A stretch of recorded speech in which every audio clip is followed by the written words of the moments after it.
If you're seeing this at this time, you all must be in bed already, right? And if I'm not mistaken, your phone batteries should be around 80% charged now. If I guessed right, give a shout out in the comments. If I got it wrong, then I'll just keep guessing tomorrow. That's enough small talk. Let's get right into tonight's bedtime story. Autumn is a beautiful season, yet Hardin and his dog Wanda are drifting all over the place. Suddenly, he comes upon several centuries-old trees next to each other, their thick trunks providing a sense of security. He decides right there to set up home. After settling his dog Wanda so he can play nearby, he starts building. Hardin first takes out a shovel. He clears the rough outline of the construction site and collects some thick logs from nearby. Although they are severely rotted on the outside, Hardin sees them as rare treasures, perfect materials for building a shelter. He begins by sharpening a few sticks, securing them with a hammer at the four corners to map out the base outline. Then, he leans the thick logs against each other, using the natural framework of two big trees to form the basic outline of the shelter. Fortunately, there are abundant resources here, making the construction process unrestricted, quickly erecting two solid walls. The walls on the other side are made in the same way. Although the raw logs still look rough, they are quite effective in the wild. In order to settle his wandering heart, the living conditions must meet a 5-star standard. First consideration must be given to staying warm, especially with winter fast approaching. Fortunately, the all-in-one folding fireplace he bought online last time wasn't lost, which greatly reassures Hardin. Even his dog Wanda seems satisfied. Next, he gathers some dry branches to light the first fire of the autumn, warming up for the coming night. As the fireplace grows more vigorous, the sky also gradually darkens. Hardin then goes to the river to fetch a kettle of mountain spring water. While the water boils, Hardin lights a soft lamp.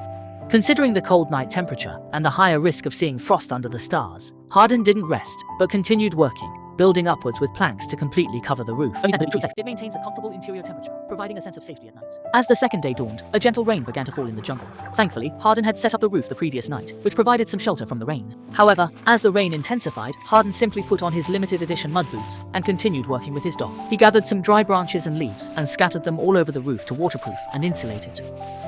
Since he forgot to have a midnight snack last night, Hardin was feeling a bit hypoglycemic. He then placed 2 potatoes in the fireplace and roasted them for 21 minutes. Meanwhile, Hardin found a soft vine and tightly wrapped it with rope in several layers to make a unique spring onion holder for himself. Camping in a rainy forest is an intimate experience with nature. Accompanied by the rising storm and damp soil, it was mostly suited for the distant places, finding a tranquil sanctuary amid the hustle of life. Soon the delicious roasted potatoes were ready. Even Dabao, the dog, couldn't help but drool. While others treat their dogs to fancy meals or high-end dog food, Hardin's dog usually goes hungry every 2 out of 3 meals. But fortunately, the two of them had already grown accustomed to this kind of life. Far away from the urban hustle, they had already embraced the nurturing arms of nature. Though life is a bit more frugal, they are tirelessly happy every day. As the heavy rain gradually stopped, Hardin continued in the same manner, bending the vine into a circle and securing it with rope to form a beautiful frame for the shelter's doorway. Though the construction method looks a bit rough, it's quite practical in the wild. As an editor, I must say that those who enjoy camping could really learn from this. You never know when you might need these skills. Subsequently, Hardin custom made a wooden door for the shelter. Now, the shelter is more than halfway done, nestled among several large trees, looking very cozy and inviting. Hardin used materials found locally, gathering fresh moss to fill the gaps in the wooden hut, thereby enhancing the insulation of the shelter.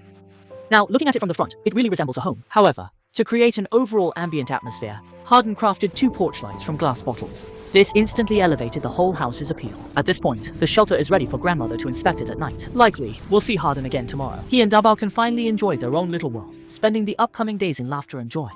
Everything appears so peaceful.